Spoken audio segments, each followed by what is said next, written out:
Hey guys, Uncommon Ramen here. Before I get into the video, please let me remind you that if you like my content, please go ahead and hit that like and subscribe button. Help me get those metrics up. If you want to see the content as it releases, hit the bell icon so you can get notifications when I put new videos up. And if you feel the need to support me, hit me up on my Patreon at patreon.com/uncommonramen. I do all of this in my free time, so any amount of support can help me bring more of this content to you more often. All right, today for TCG Tuesday, I wanted to go into a Lord Windgrace deck that I had built. I did tell my playgroup that if during the Double Masters 2022 unboxing I pulled a Crucible of Worlds, that I would build a Lord Windgrace deck. Now, the one problem is that I didn't own a Lord Windgrace deck, so I'm not 100% sure how much of this is actually borrowed from the Lord Windgrace precon. I'm venturing to say that as far as maybe lands are concerned, there's probably a bunch of synonymous lands there, but I'm thinking the rest of the deck has, while it may have some cards from the precon, like for instance Windgrace's Judgment, there's still probably a lot in here that's very unique to this deck. But again, of course, I don't know that for sure. So anyway, Lord Windgrace is a Jund commander, 2 and a black, a red, and a green for 5 loyalty. For +2, you can discard a card, then draw a card. And if the card you discarded was a land card, then you draw an additional card. For its -3, you can return up to 2 target land cards from your graveyard to the battlefield.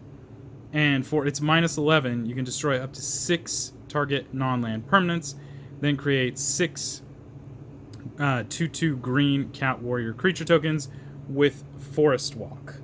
And obviously, the very bottom of the card is the commander clause. Lord Windgrace can be your commander because, despite the fact that Planeswalkers are legendary, Planeswalkers are not legendary creatures, and therefore, unless otherwise stated, cannot actually be used as your commander. So, this is going to be a Lands Matter deck, and because it's a Lands Matters deck, it will also have some nuances of landfall as well. We're going to look at the creatures. Now, part of what we're doing in here is embracing the idea of sacrificing lands because of Lord Windgrace's minus ability, and also Crucible of Worlds and other cards will help you get them back anyway. So, for starters, we have Ancient Green Warden. This is 4 and 2 green for a 5/7 with reach. You may play lands from your graveyard. Another good example of something that gets lands from the graveyard. If a land entering the battlefield causes a triggered ability of a permanent you control to trigger it, that ability triggers an additional time. This definitely works with landfall, but there are quite a few other abilities that also can benefit from this. But anyway, this is Ancient Green Warden. Next up, we have Ashaya, Soul of the Wild. This is 3 and 2 green for Star. Ashaya, Soul of the Wild's power and toughness are each equal to the number of lands you control, and non-token creatures you control are forest lands in addition to their other types. This is just a really neat way to turn your creatures into lands, and anything that checks for lands gets even more value. Next, we have Avenger of Zendikar. 5 and 2 green, 5/5. When Avenger Zendikar enters the battlefield, create a 0/1 green plant creature token for each land that you control, and then for landfall, whenever a land enters the battlefield under your control, you may put a +1/+1 counter on each plant you control. This guy is probably the OG of landfall nonsense. So it creates a bunch of plants on ETB, and then for landfall, just starts making those creatures huge. And in this deck, it is a incredible boon. Next, we have Azusa Lost But Seeking. This is 2 and a green for a 1/2. You may play 2 additional lands each of your turns. We're going to try and maximize how many lands we can play each turn so that we can get as many landfall triggers as we can get. And just because we're going to be sacrificing lands in numerous different ways, so having the ability to play multiple lands per turn is very useful. We got Lord Windgrace. This is 4 and 2 green for a 4/4 landfall. Whenever a land enters the battlefield under your control, Lord Windgrace gets +4/+4 and gains trample until end of turn. The big thing here is that with Ancient Green Warden, that is going to double down. And then things like Azusa Lost but Seeking, allowing you to play multiple lands per turn, is going to help you get this guy really big and really obnoxious really quickly. Next we have Budoka Gardener. For 1 and a green, it's a 2/1. You can tap him and put a land from your hand onto the battlefield. And then if you control 10 or more lands, you can flip Budoka Gardener to turn him into Dokai, Weaver of Life. And for 4 and 2 green, you can tap him to create an XX green elemental creature token, where X is the number of lands you control. It is a 3/3 at this point. This is a card that was already in the deck. I remember this one very specifically. This one is really interesting to me because one of the things that I'm trying to do here, besides obviously getting those plants out there and so on and so forth, is creating a bunch of XX tokens where X is the number of lands I have. So this guy kind of facilitates that. Next we have Cultivator Colossus, 4 and 3 green. Trample, Cultivator Colossus power and toughness are each equal to the number of lands you control. When Cultivator Colossus enters the battlefield, you may put a land card from your hand onto the battlefield tapped. If you do, draw a card and repeat this process. There is a infinite combo in here with this card using Abundance, which is another card that was already in the Lord Windgrace precon, that basically allows you to purposely pull out every land in your deck, and then at that point Cultivator Colossus is just a gigantic thing. Next up we have Dryad of the Elysian Grove. This is 2 and a green for a 2/4. You may play an additional land on each of your turns. Lands you control are every basic land type in addition to their other types. This allows us to color fix relatively easily. This is a 3-color deck, and while that's not wildly hard to color fix for, it just helps out. Plus, you get to play an additional land each turn. Next, we have Korvold, Fey Cursed King. This is 2 black, red, and green. It's a 4/4 flying. When Korvold, Fey Cursed King enters the battlefield or attacks, sacrifice another permanent. When you sacrifice a permanent, put a +1/+1 counter on Korvold and draw a card. So again, this goes with the whole idea that we're going to be sacrificing lands, so we will sacrifice lands with Korvold and then use other cards to bring them back to our hand or back into play, and then use cards like Azusa or Dryad of the Elysian Grove to put them back into play. We've got ourselves Lotus Cobra. This is a 1 and a green for a 2/1 landfall. Whenever a land enters the battlefield under your control, add 1 mana of any color. Again, with the Green Warden, we're getting double the trigger, and this is a great early game way to ramp out. We have Mina and Den, Wildborn. 2, a red and a green, 4/4. You may play an additional land on each of your turns. For red and green, you can return a land you control to its owner's hand. Target creature gains trample until end of turn. So again, maximizing on the ability of playing multiple lands per turn, even if that ends up being the same land over and over again. Morag, Fury of Akum. This is 4 and 2 red for a 6/6. Each creature you control gets +1/+0 for each time it has attacked this turn. Landfall, whenever a land enters the battlefield under your control. If it's your turn, or if it's your main phase, there's an additional combat phase after this phase, and at the beginning of combat, untap all the creatures you control. So again, we're going to double up on the triggers with Ancient Green Warden. We may end up getting multiple triggers anyway because of multiple landfall drops, and it just really helps us get a lot of combat phases done in a single turn to really put some serious pressure on our opponents. Next up, we have Multani, Yavamaya's Avatar, 4 and 2 green, 0/0, reach and trample. Multani, Yavamaya's Avatar, gets +1/+1 for each land you control and each land card in your graveyard. And for 1 and a green, you can return 2 lands you control to their owner's hand to return Multani from your graveyard to your hand. This one was another one that I believe is in the Windgrace deck. I can't remember off the top of my head. And it has obvious reasons for being in there. It gets +1/+1 for lands in play and in your graveyard. And it does that bounce lands to your hand to put it back into play, or put it also into your hand. So it has some really interesting recursion, and with all the extra land drops per turn, we're going to be utilizing the lands being bounced back to our hand. Next we have Obnixilis the Fallen, 3 and 2 black for a 3/3 landfall. Whenever a land enters the battlefield under your control, you may have target player lose 3 life. If you do, put 3 +1/+1 counters on Obnixilis the Fallen. So the one downside to Obnixilis the Fallen, he does not have flying. But the upside is that he's going to get obnoxiously big, obnoxiously quickly, just like the Baloth Woodcrasher.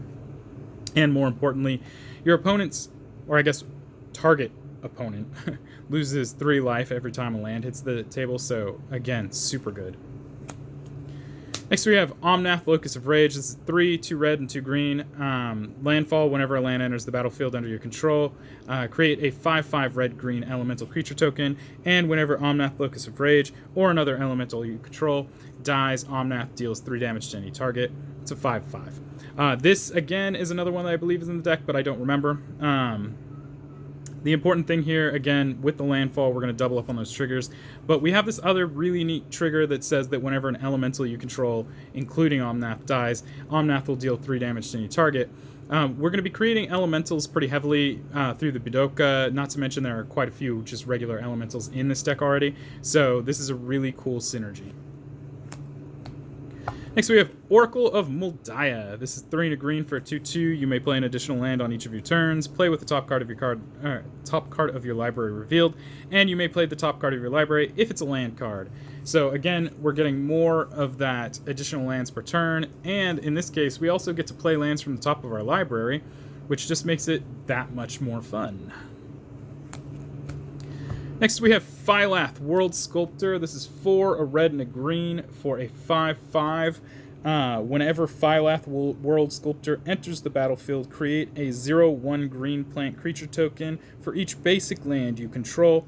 And landfall, whenever a land enters the battlefield under your control, put 4 +1/+1 counters on target plant you control. So this is the not so great version of Avenger of Zendikar.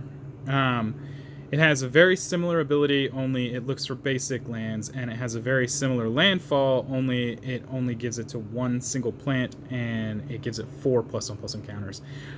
It has obvious reasons for being in here, and at least in this deck, it will be relatively optimized, but for the most part, it's just a budget version of Avenger of Zendikar. Next we have Rada, Heart of Keld. This is 1, a green and a red for a 3/3. As long as it's your turn, Rada, Heart of Keld has first strike. You may look at the top card of your library at any time. You may play lands from the top of your library, and for 4, a red and a green, Rada gets +X/+X until end of turn, where X is the number of lands you control. So again, this is one of those cards that can get obnoxiously big in no time flat, and because it has first strike on your turn, during combat, it's pretty much going to take out anything that blocks it. Now, unfortunately, that doesn't mean it has trample. Next we have Rampaging Baloths. This is 4 and 2 green for a 6/6 trample landfall. Whenever a land enters the battlefield under your control, you may put a 4/4 green beast creature token onto the battlefield. This one, again, is another one of those that I'm pretty sure is in the Lord Windgrace deck already. The key here is that landfall for 4/4 beasts. We can get a ton of those on the field, especially with Ancient Green Warden, and really start to put pressure on the opponents. Next we have Ramanup Excavator, 2 and a green, 2/3. You may play lands from your graveyard. Another way to start playing lands from your graveyard. Super good.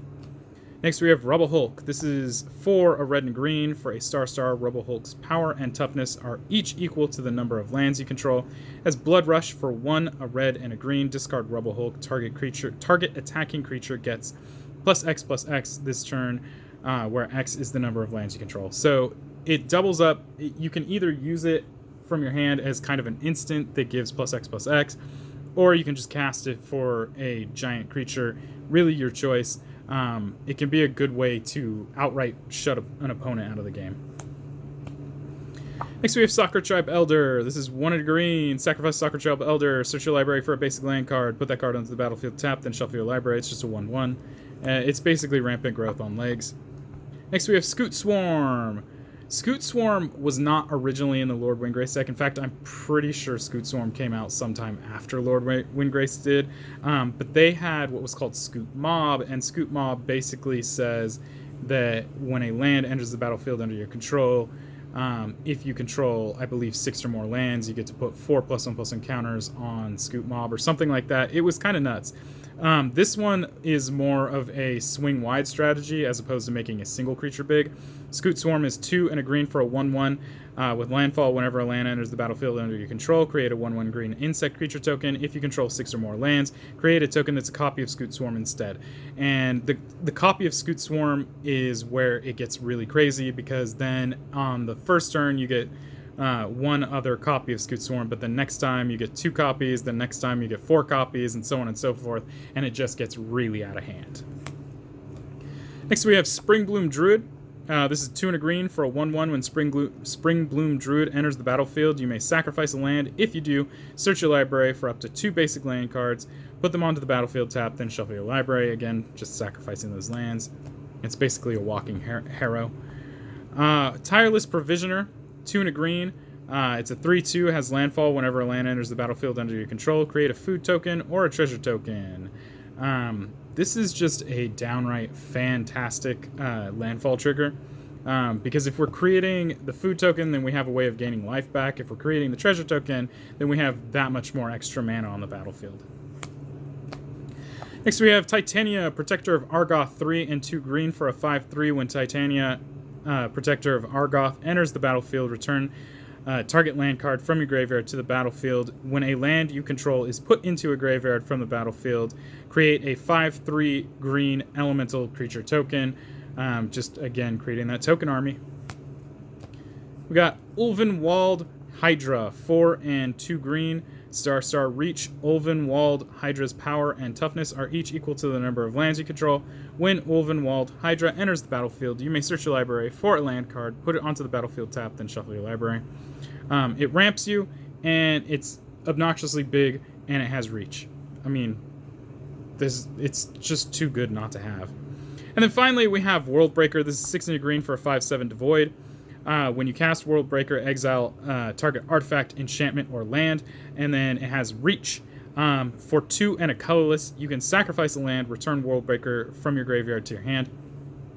This is a beautiful card, because this is a way to spot remove artifacts, enchantments, and lands.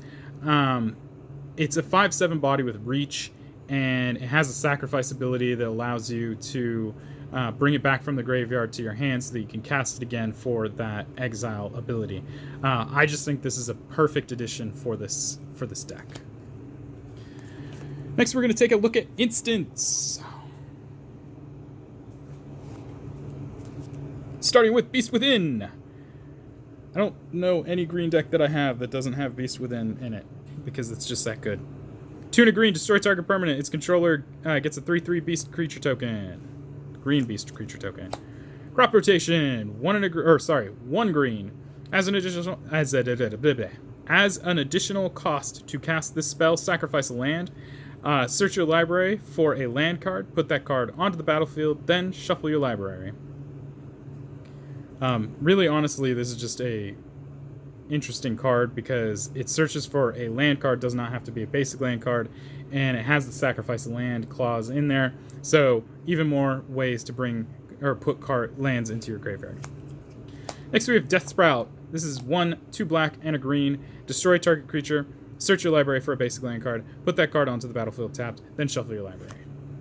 Next we have Harrow, 2 and a green.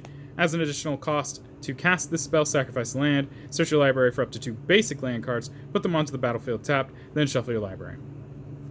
This was just a staple, and I'm almost positive this was in the original Lord Windgrace deck. Next we have Putrefy. 1, a black and a green. Destroy target artifact or creature. It can't be regenerated. Next we have Roiling Regrowth. 2 and a green, sacrifice a land, search your library for 2 basic land cards, put them onto the battlefield tapped, then shuffle your library. This one is interesting because some people might look at this and think, wow, that's the exact same thing as Harrow. There is a difference.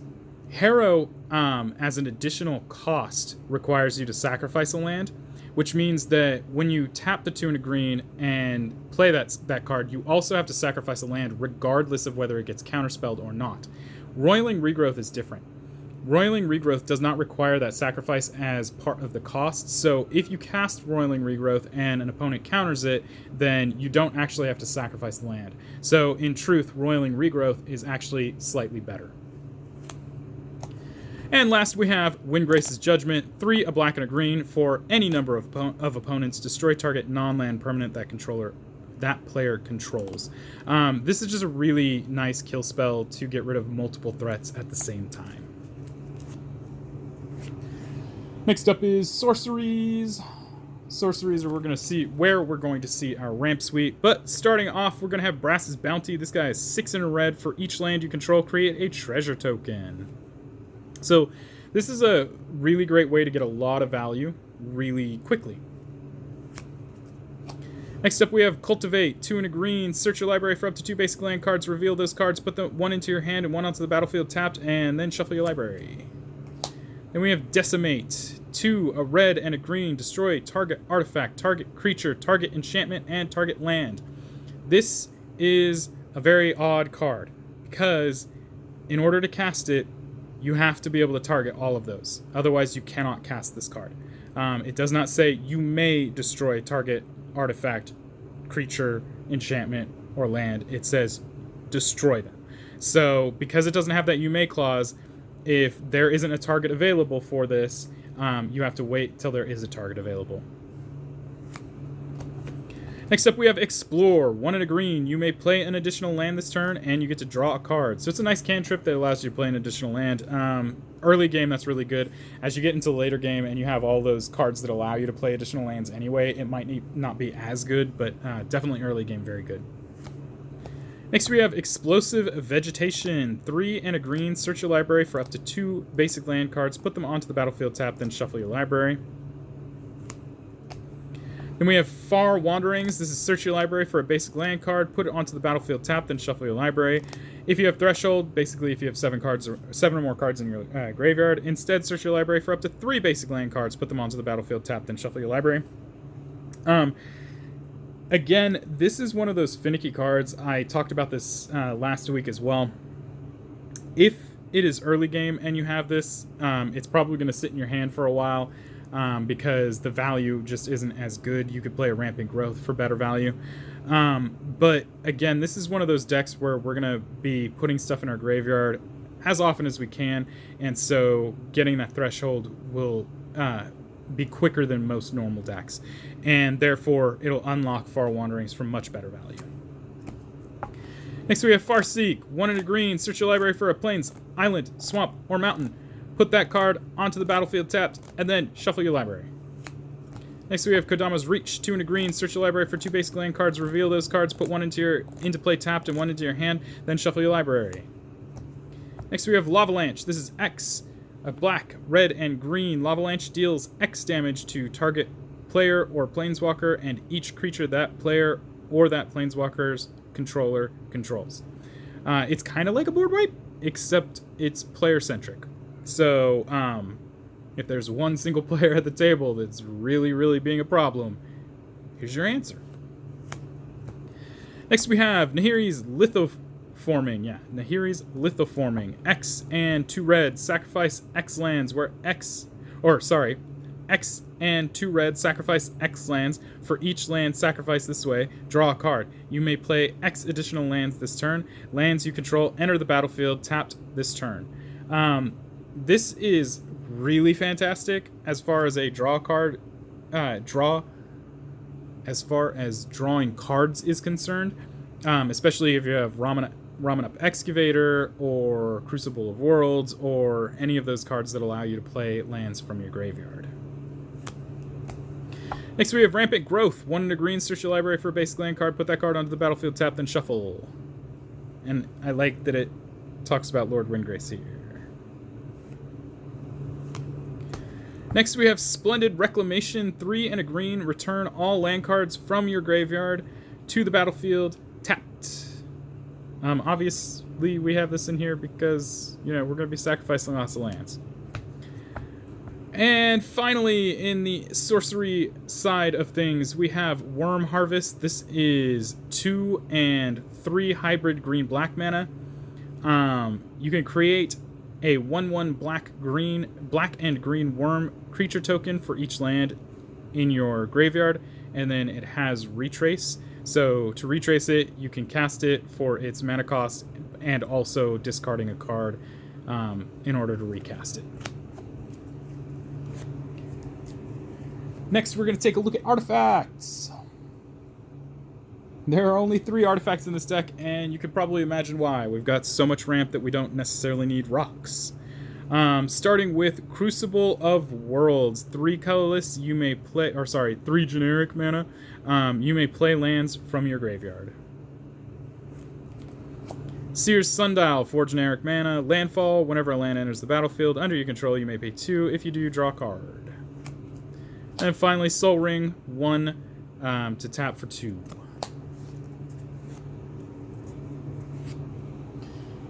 Next up, we're going to look at enchantments. Starting with Abundance. This is 2 and 2 green. If you would draw a card, you may instead choose land or non-land and reveal cards from the top of your library until you reveal a card of the chosen kind. Put that card onto the battle or into your hand and put all other cards revealed this way on the bottom of your library in any order. So like I said, this actually combos off of Cultivator Beast, and because Cultivator Beast allows you to repeat the process, you can pretty much go through your entire deck and get all of your lands into your hand, and then with all of the different things that you're allowed to play extra lands with, you can just play those lands and just really get disgusting with it. Next up, we have Druid class, 1 and a green. Whenever a land enters the battlefield under your control, you gain a life.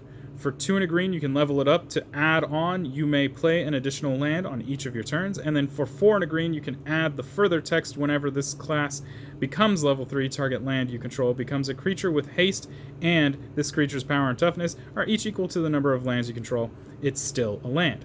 So again, we're going back to the whole trying to create a whole bunch of XX elementals that have power and toughness equal to the number of lands you have.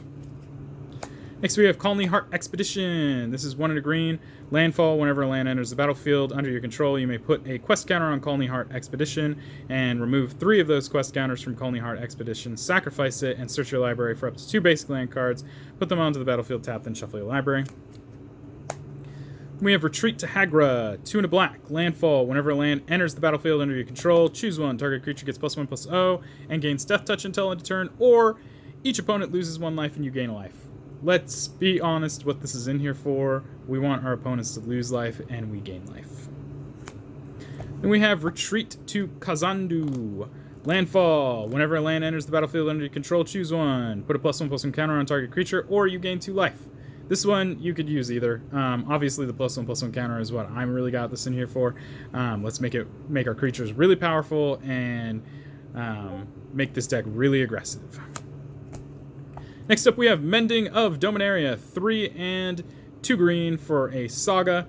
For the first 2 chapters, mill 2 cards, then you may return a creature card from your graveyard to your hand. And then for the final chapter, return all land cards from your graveyard to the battlefield, then shuffle your graveyard into your library. Super good.